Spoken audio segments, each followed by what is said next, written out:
El hallazgo de una versión de la bacteria E. coli que se ha mostrado resistente al tratamiento con colistina en un paciente de 49 años en Estados Unidos ha hecho saltar de nuevo las alarmas entre la comunidad científica. Para hablar de este tema contamos con el jefe de Servicio de Microbiología del Hospital Universitario, Ramón y Cajal, y presidente de la Sociedad Española de Enfermedades Infecciosas y Microbiología Clínica. Doctor Rafael Cantón, muy buenas. Bien, muchas gracias por la invitación y por la oportunidad para tratar un tema que nos preocupa enormemente. Doctor, ¿cómo ha sido este caso en concreto de coli en Estados Unidos?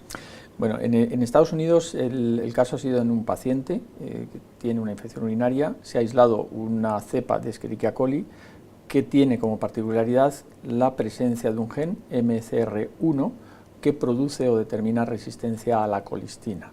Entonces las alarmas han saltado porque es el primer caso en Estados Unidos y por las consecuencias que puede tener desde el punto de vista ecológico y del tratamiento de los pacientes en un futuro. Es un gen que está presente en un elemento móvil, nosotros los llamamos plásmidos en la comunidad científica, que pueden trasladarse de unas bacterias a otras, y precisamente ahí reside parte del peligro de la presencia de este gen. Por otra parte, y también es importante reseñarlo, la colistina es uno de los antibióticos a los cuales recurrimos cuando no tenemos posibilidad de utilizar otros antibióticos. Es un antibiótico antiguo, pero que tiene algunos inconvenientes en cuanto a la toxicidad y a la efectividad real cuando se tratan determinados tipos de infecciones. ¿Está justificada un poco la alarma que se ha generado o no es algo tan sumamente...? La alarma yo la pondría más en el mecanismo de resistencia, no ya en sí en la bacteria o en las características, puesto que esta bacteria no era absolutamente resistente a todos los antibióticos. Hay opciones terapéuticas para ese paciente, pero sí se ha encontrado este gen en otras bacterias que sí tienen un perfil que denominamos de multiresistencia o de panresistencia, donde no existen esas otras opciones terapéuticas y por lo tanto el tratamiento de determinadas infecciones producidas por este tipo de microorganismos es complejo, se necesita hacer asociaciones de distintos antibióticos, se incluía anteriormente la colistina, pero evidentemente ahora no se va a poder incluir en esos tratamientos, o se recurren a utilizar dosis elevadas que pueden tener algunos efectos secundarios en el paciente, o ya tendríamos que esperar a la llegada de nuevos antimicrobianos. ¿Se pueden dar casos similares en Europa? En Europa existen casos, es decir, los primeros casos se describen en China, en Asia. Eso se publica en una revista de prestigio, en Lancet Infectious Disease, primero online a finales del año 2015, luego ya se publica pues, en el papel, en el formato clásico, a primeros de este año, y todos los países o todos los investigadores que trabajan en resistencia a antibióticos buscan en sus colecciones, de forma retrospectiva o de forma prospectiva, la posible presencia de estas cepas. En Europa se han descrito, pero también se han descrito en España. En España existen descripciones en cepas de Escherichia coli y también existen descripciones en cepas de Salmonella.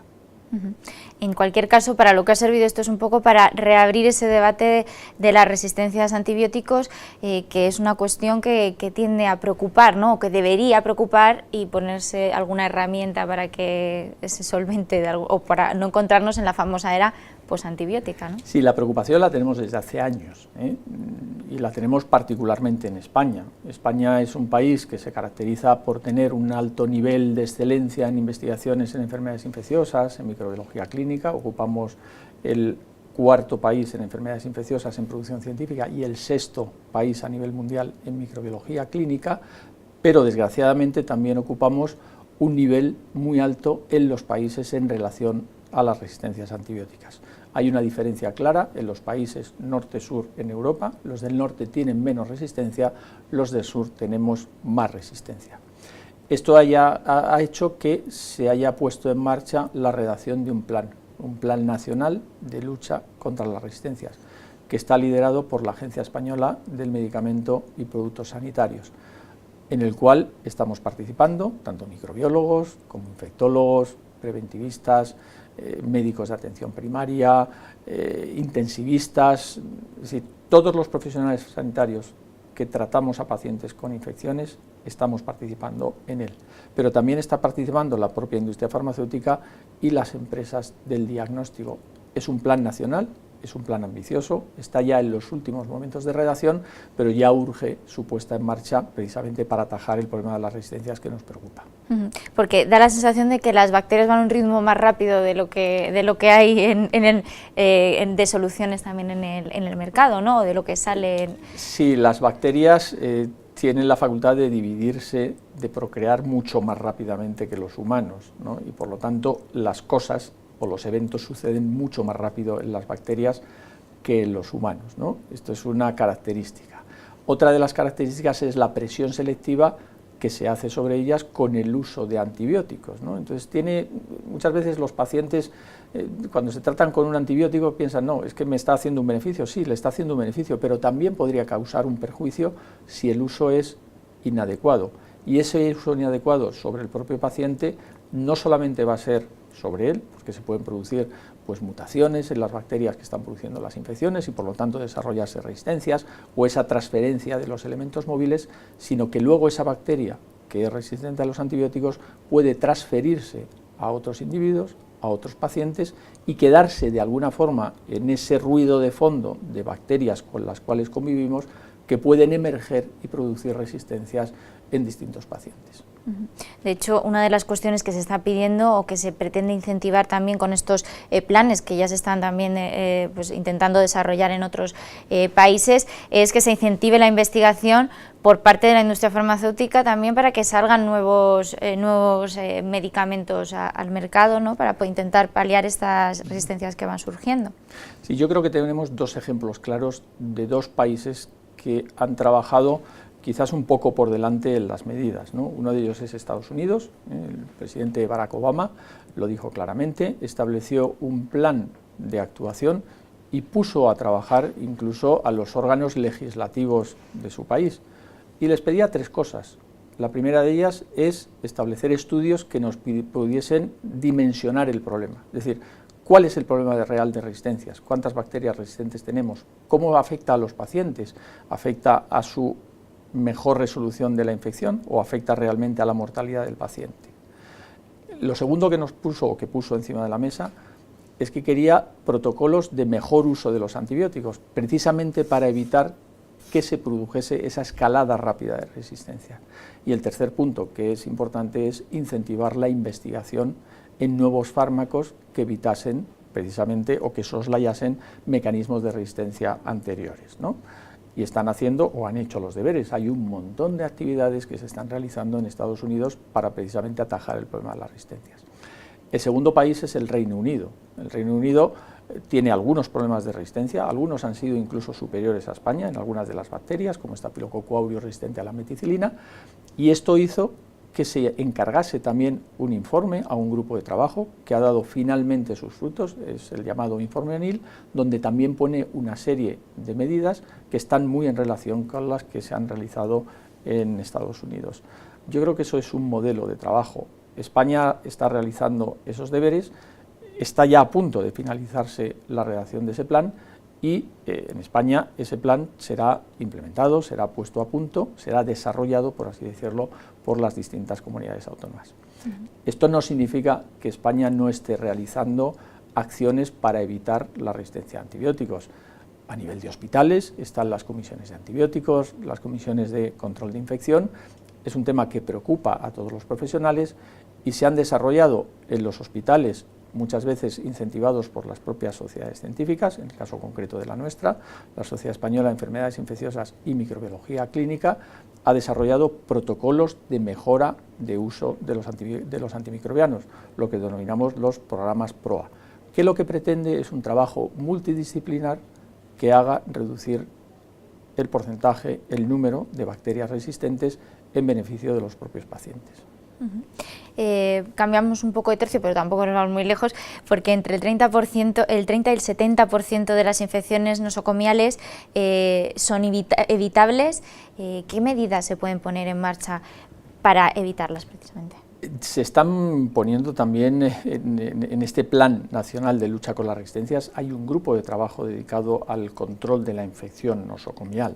Una parte del problema podría solucionarse con el mejor uso de antibióticos, con disponer nuevos antibióticos, pero evidentemente también tenemos que evitar que se pueda producir esa transmisión de bacterias resistentes, ¿no? Para eso necesitamos protocolos de actuación, que esos protocolos se pongan en marcha, que esos protocolos realmente se desarrollen.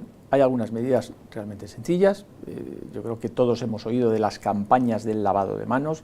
A través de las manos se pueden llevar bacterias resistentes de unos individuos a otros y por lo tanto esta es una medida pues realmente sencilla, el establecer a lo mejor medidas de aislamientos o de restricción de contacto entre pacientes si está colonizado por bacterias resistentes, y también la investigación y la búsqueda de esas bacterias resistentes en pacientes que puedan tener riesgos posteriormente de padecer una infección por esas bacterias resistentes o multiresistentes.